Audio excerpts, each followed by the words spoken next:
महर्षि, ये प्रश्न हम करते नहीं, बट आज हमारे पास भी बहुत सारे ऐसे प्रश्न आते हैं और एक समाज को एक दिशा निर्देश इस प्रश्न के, इस टॉपिक के ऊपर, इस विषय के ऊपर हो जाए तो महाराज जी आप इसका।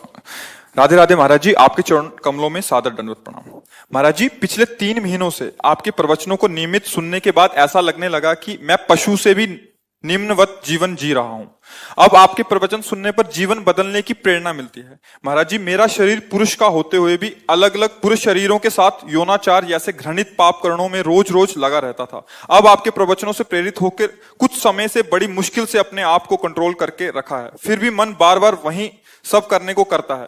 महाराज जी, वैवाहिक जीवन भी तलाक तक की नौबत आ चुकी है। महाराज जी, आप मेरी अंतिम शरणागति हो, कृपया मुझे इस पापाचरण से बचाने का सत्मार्ग प्रदान कीजिए। मैंने ऐसा निश्चय किया कि हर 2 महीने तक शरीर को पवित्र रखकर आपके दर्शन करने आया करूंगा, ताकि आपके दर्शन की प्रेरणा मुझे इस पाप कर्म से दूर रखे तथा इससे मुझे निवृत्त कर सके। पहले तो हम आपका धन्यवाद देते हैं कि अभी आप में इतना आत्मबल बचा है कि आप अपनी कमी को सभा में रख रहे हैं।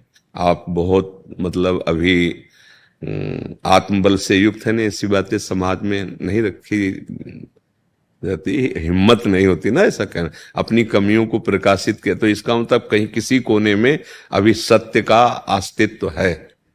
देखो, ये तुम्हारी ही गलती नहीं है, ये संपूर्ण सृष्टि में काम अपना तांडव मचाए हुए। भाई हम चुप हैं, तुम चुप हो, लेकिन तुम मुखर हो गए तो सबकी दृष्टि तुम्हारे पे जाएगी। फिर लौट के अगर अपने हृदयों में देखा जाए तो कुछ ऐसा ही है सबका जीवन। ओपन हो गई तो फिर मुख में कालिक पोतती, समाज का ऐसा स्वरूप। लेकिन जो कालिक पोत रहा वो भी अपने हृदय को देखे। काम कोई ऐसा नहीं कि किसी को बख्श दे, उसी को बख्शता है जिसने भगवान को आश्रयदाता मानकर और भजन शुरू किया। अब तुम्हारे प्रश्न का उत्तर देते हैं। ये काम सुख बुद्धि होने के कारण आदरणीय और प्रिय हो गया, नहीं हुआ? सुख मिलने के कारण। आप ईमानदारी से बताओ, क्या आज तक आपको तृप्ति हुई? सच्ची बताना। नहीं ना। आज भी वही चाह है जो पहले से थी। इसका मतलब कभी नहीं हो सकती, क्योंकि वहां नहीं है सुख। विचार खुले, जब आपने प्रश्न किया तो इस शरीर में है क्या? इस शरीर में है क्या? मल और मूत्र के ही तो द्वार हैं, जहां छू जाने पर हाथ हमको पवित्र करना पड़ेगा। क्या है? दुर्गंध युक्त, चाहे जितना सुगंधित पेय पियो, भोजन पाओ, 6 घंटे बाद दुर्गंध युक्त मल बन जाएगा। एक मल का द्वार है। चाहे जितना सुंदर जूस और दूध पियो, एक मूत्र बन जाएगा। दोनों के द्वार हैं, मल और मूत्र। उसके सेवन का केवल एक ही मार्ग बताया गया है कि संतानोत्पत्ति रूपी जो भगवान की सृष्टि का क्रम है, उसकी पूर्ति के लिए काम का आदर किया गया है। भगवान ने कहा धर्मयुक्त काम मैं हूं, अर्थात जो इस सृष्टि जनित क्रिया है, संयम के द्वारा संतानोत्पत्ति करने के लिए ये जो पाणी ग्रहण संस्कार किया जाता है, इसकी ये वैराग्य को प्राप्त हो जाएगा, घृणा को प्राप्त हो जाएगा, और वो सच्चे मार्ग का पथिक बन जाएगा। पति पत्नी दोनों एक ही धर्म का आश्रय लेकर, भगवद आश्रय लेकर संतान उत्पन्न करना, मानो सृष्टि रूपी भगवान की पूजा करना, बस इतने के लिए काम का आदर है। ये व्यर्थ में गंदे आचरण करना है। ये जो अभी इन्होंने प्रश्न के पहले हमें बताया, क्योंकि हम तो बच्चापन से गंगा किनारे रहे, शास्त्र की बात तो हमें पता है, लेकिन ऐसा पता कि स्त्री स्त्री से आसक्त हो जाए, हमने तो सुना मोह है न नारी नारी के रूपा। शास्त्र तो ऐसा आज उल्टा, और कलयुग का यही उल्टा कि स्त्री क्या बताया था, स्त्री स्त्री के हाँ। अब इनका तो मतलब हमें कई शास्त्र में परिचय ही नहीं मिला। ये तो मतलब कलयुग की देन हो रही है। देखो, यदि तुम्हें भगवान ने मानव दे दी है और सुख और शांति की इच्छा है, तो वो केवल भगवान की शरण में, भगवान के नाम में। नहीं तो जैसे मन समझाता है कि एक बार भोग लूं तो शांति मिल जाएगी, ऐसा मन कहता है कि जो इच्छा होती है एक बार तो यार देख लेते हैं। आपने अनेकों बार देखा है, अनेकों शरीरों को देखा है, ईमानदारी से आप कह रहे हो, फिर भी आपकी वृत्ति वही है। आज से अपने इस दगाबाज मन की सलाह को मारना सीखो, महात्मा बन जाओगे। कुछ नहीं बिगड़ा है। हमारे भगवान की ऐसी ही कृपा है, नहीं तो किसी का उद्धार ना हो। कितना भी बड़ा, अपिचेत सुदुराचारो भजते माम अनन्य भाग साधुरेव समंतव्या। भगवान कह रहे मैं उसे साधु मानता हूं, सम्यक व्यवसिता ऐसा। बस ये ध्यान रखना, इसका अर्थ समझ लेना। उसने बुद्धि से निश्चय कर लिया कि यार अब इसमें किसी में सुख नहीं है, हम जो सुख शांति पाना चाहते हैं वो इनमें नहीं है, वो भगवान में है। अगर ये जो आजकल चला है जीवन नाश की लीला, ये बहुत खतरनाक है। जैसे बच्चे गंदे आदतों में फंसते चले जा रहे हैं। अब नए नए लड़के 30 के हो गए, मुझे ब्याह नहीं करना, माता पिता कहते हैं नहीं, क्यों? क्योंकि उनकी रुचि स्त्री शरीर में नहीं, पुरुष शरीर में है। तो एक काम का आदेश केवल संतानोत्पत्ति के लिए है कि आप संतान उत्पन्न कर लेंगे, नहीं। तो ये जो शक्ति का नाश कर रहे हैं, ये जो अपराध कर रहे हैं, ये तुम्हारी दुर्गति कर देगा। तुम्हारे मनोरंजन के लिए थोड़ी तुम्हारा शरीर मिला है। तुम्हारे शरीर पर तुम्हारा अधिकार केवल सत्कर्म करने के लिए है। अच्छा, तुम अपने शरीर को नष्ट करो, हमारी सरकार को पता चल जाए तो आपको सजा मिलेगी? नहीं मिलेगी। आपके दो हमारा शरीर हम रखें या नष्ट कर दें तो देखो तुम्हारे शरीर पर भी तुम्हारा अधिकार यहां नहीं, यही की सरकार आपको अभी हथकड़ी डाल देगी। फिर अलौकिक सरकार, आप मनमानी आचरण करने के लिए नहीं, आपका स्त्री में राग नहीं है, आप ब्रह्मचर्य धारण करते हुए ऐसे तेजस्वी महान बनो, देश की सेवा करो, अपने आत्मा का उद्धार करो जो फंस गई है दुर्गति में। उसको ऐसा थोड़ी कि गंदी आदतों में फंसा के नारकी योनि, कैसे कैसे, मतलब आप थोड़ी देर विचार करो, कहां तुम सुख ढूंढ रहे हो, कहां ढूंढ रहे हो? अरे पागल उसमें सुख है। अच्छा, तुम यहां हमारे पास क्यों आए हो? कोई भी, हम क्या लगते हैं तुम्हारे?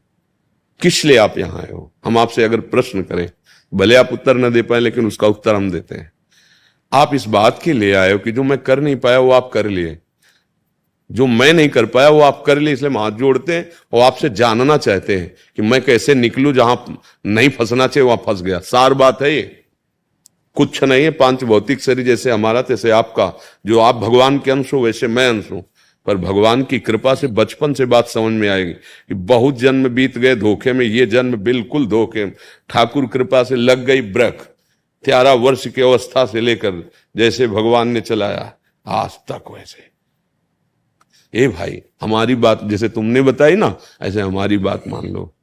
हां, सुख मिला, वो सुख मिला जो त्रिभुवन में कभी कहीं नहीं मिल सकता, केवल भगवान की शरण में होकर।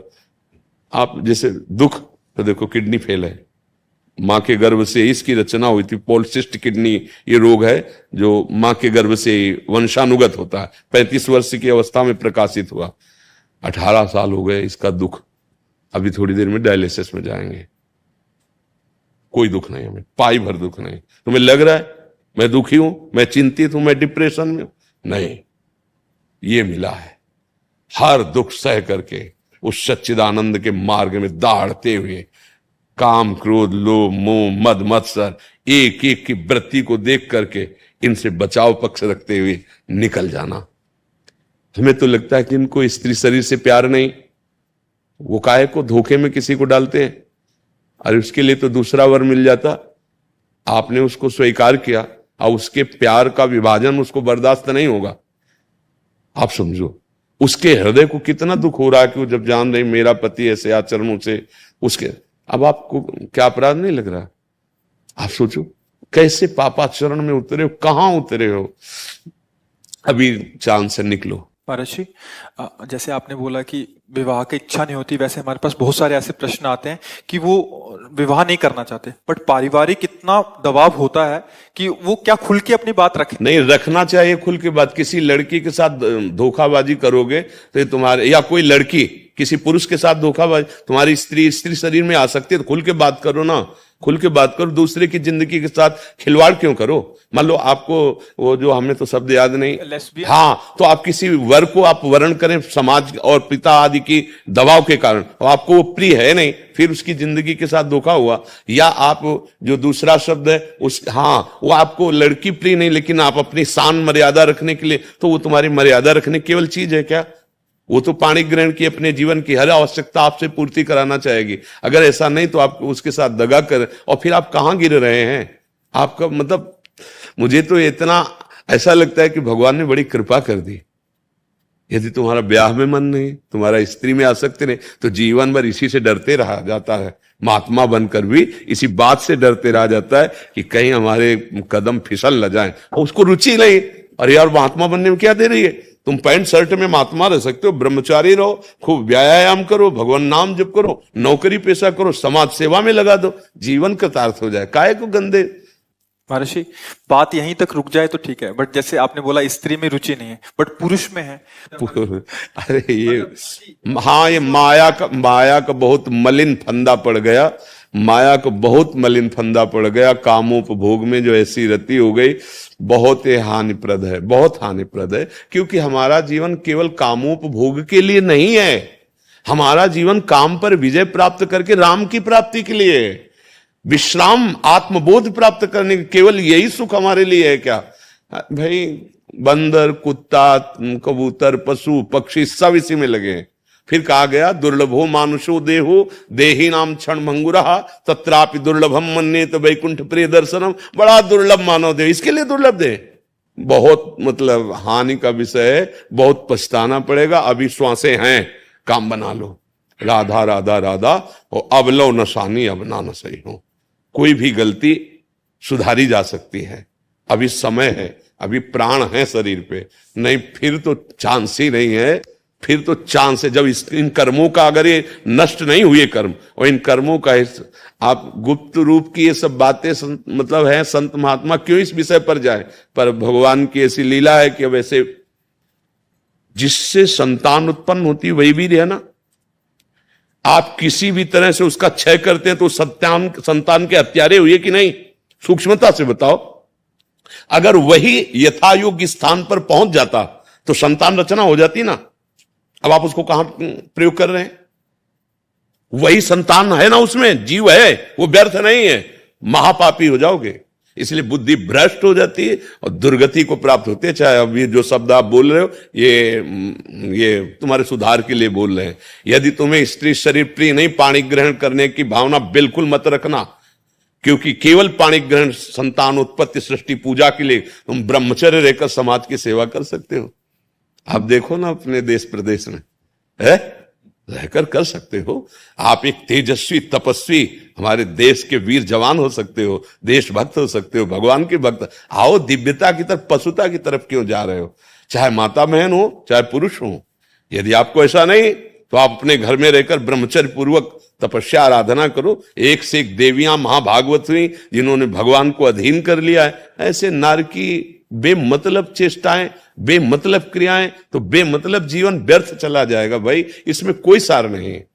अगर अग्रस्त होकर उसके अंदर काम वेदना आती है, वो अपनी पत्नी को स्वीकार करता है तो कोई पाप नहीं, क्योंकि धर्म से उसने अग्नि को साक्षी करके वेद मंत्रों के द्वारा पाणी ग्रहण किया है, भगवान को साक्षी किया है। अगर वहां तो उसका, लेकिन अन्य, ये बहुत बड़े पाप की बात है भाई। हम तो प्रार्थना करते हैं कि आपकी बुद्धि बहुत जल्दी शुद्ध हो और आप इन सब दोषों से मुक्त हो जाए। महाराज जी, इसमें एक और प्रश्न था। महाराज जी, जैसे क्या स्वभाव को परिवर्तित किया जा सकता है? ये भैया, आप स्वभाव ना परिवर्तित करें तो भगवत प्राप्ति कैसे करेंगे?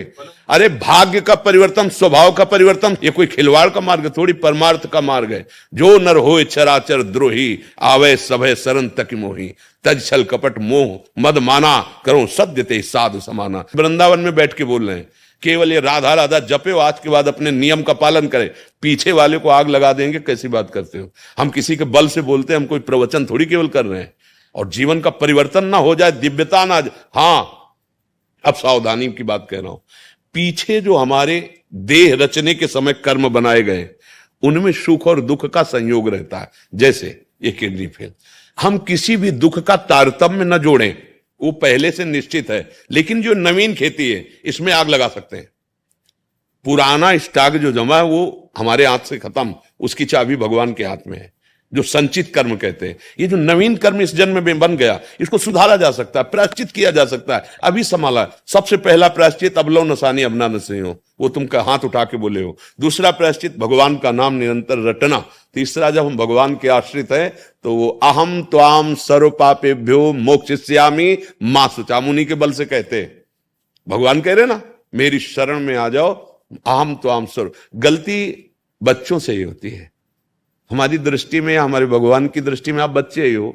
जब शुद्ध ज्ञान नहीं है तो चाहे 80 साल के हो, बच्चे ही तो हो। ये कौन खेल खेलता है? बच्चे ही तो खेलते, बच्चे अज्ञानी हो, अभी अज्ञानी, अब जग रहे हो, हम तुम्हारा सहयोग करते हैं। यहां आशीर्वाद मांगने की जरूरत नहीं, सतमार्ग में तुम चलो, जान की ताकत लगा देंगे। जो हमारे जीवन में जितना है, हम इसीलिए बैठे हैं, इसीलिए बोलते हैं। हमारा उद्देश्य केवल है कि हमारे देश, हमारी समाज समझे अध्यात्म किसे कहते हैं और आशीर्वाद किसे कहते हैं। ऐसे नहीं जा आशीर्वाद, नहीं जाओ, तुम्हें डांट के भगा देंगे, फिर इसके बाद परिणाम देखना कि तुम्हारे जीवन का परिवर्तन होता है कि नहीं। तो कटु व्यवहार, कड़ुआ शब्द अगर तो समझ लेना कि हमारे समन किया जा रहा है पापों का। अगर हमें ड्रामा करना हो तो मीठे मीठे बातें बोल के तुम्हें निपटा सकते हैं, लेकिन हम फिर समय क्यों दे तुम्हें? सबसे बड़ी कीमत समय की होती है। यही समय हम एकांत में बैठकर अपने लाडली लाल के चिंतन, लेकिन हम आपको समय देते हैं कि आपकी बिगड़ी सुधर जाए। हमारी बात मान लो, परम कल्याण का मार्ग है। न जंतुर बनाने की जरूरत है, ना किसी का हाथ रखवाने की जरूरत है। बात मान लो, भगवान तुम्हारे साथ है, और क्षमा इसलिए कर दे कि हमारे बाप हैं वो, हम उनके अंश हैं। ये नहीं डरना कि अब हमारा क्या होगा। अगर हरि शरण में आ गए तो देखो, आप चरित्र पढ़ के देखो कि बड़े गंदे गंदे आचरण करने वाले महात्मा बन गए। चरित्र, हमारे भगवान ऐसे करुणामय न होना तो हम लोगों की बस नहीं है। कहां वो अव्यक्त अखिल ब्रह्मांडों के स्वामी, और कहा हम एक शरीर पे आसक्त जीव, भला उनको कैसे? पर उनकी कृपा से। तो वही कृपा आप पर भी है, क्योंकि आप भी उनके बच्चे। बस नियम से चलना। और नाम जब शुरू किया कि नहीं? महाराज जी, जैसा गाड़ी चलाते हैं, नहाते समय, जब वृक्षों में पानी डालते समय नाम जप करता हूँ, और जैसे आपका प्रवचन सुनता हूँ रात में, उसके बाद राधा नाम का जो कीर्तन है वो सुनता हूँ। बस धीरे धीरे काम बनता जाएगा। अच्छा, कोई नशा और ये सब? आज तक जीवन में ना शराब पी, ना अंडा खाया, ना मांस, ना मटन, ना जुआ। हाँ, कोई न कोई दोष कोई न कोई दोष नहीं, कोई बात नहीं, इसमें दुखी हो। कोई न कोई दोष गिराता है। किसी को कोई दोष होता है, किसी निर्दोष तो है नहीं कोई। निर्दोष तो ब्रह्म है, या जो ब्रह्म आराधन में है। नहीं भाई, बहुत तुम्हारा आदर हम करते हैं, इसलिए पहले धन्यवाद दिया। आप अपने जीवन को सुधारिए। और आज सुनो, प्रसन्न होके देखिए, आज से आप बल देखिएगा, सहयोग कैसा मिलता है ये खुद देखिएगा आज से। ये जबान से नहीं, अंदर से। अगर तुम ऐसे किए हो ना और रो दिए हो ना, तो तुम देखना कि अगर तुम सोचोगे भी तो उसी सोच में बैठे दिखाई देगी, तुम्हें भय लगेगा सोचने में। करने की तो बात जाने दो, बस जैसे कहें वैसे चलो। प्रभु, महाराज जी, 2 महीने में मैं आपके दर्शन करूंगा पवित्र रहकर, ताकि मैं नहीं, वो तुम्हारी रुचि की बात है। मेरे मन में ये भावना रहेगी कि मैं पवित्र रहूंगा तभी महाराज जी के दर्शन कर पाऊँ। नहीं, ना पवित्र अगर देखो, उसमें तो जाना नहीं। और हाँ, और अगर इधर उधर कहीं मान लो घर में, तो उसको मत सोचना कि अपवित्र हो गए। क्योंकि अगर कहे कि हम बीमारी ठीक करके डॉक्टर के पास जाएंगे तो थोड़ी गलती है। हम जैसे भी हैं, पिछले बुरे कर्मों का प्रायश्चित कुछ कर। तुम नाम जप करो और गंदे आचरण मत करना। वकील जोरदार हो, मुकदमा जीत जाते हैं, तो चिंता मत करो।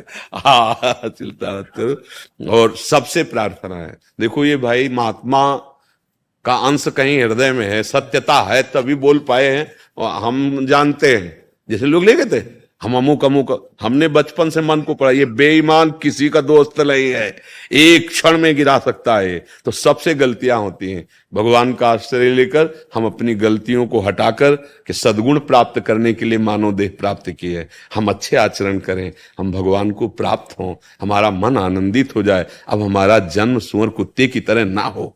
ये मनुष्य जन्म है यार, मनुष्य जन्म है, इसको ऐसे गंदी बातों में मत काटो। और जो नहीं समझना चाहेंगे वो भगवान की बात नहीं समझते, फिर हम तो उनके दास हैं, कैसे समझे? व्यर्थ में ब्रह्मचर्य नष्ट करना मृत्यु, पाप, इसके सिवा और कुछ नहीं है।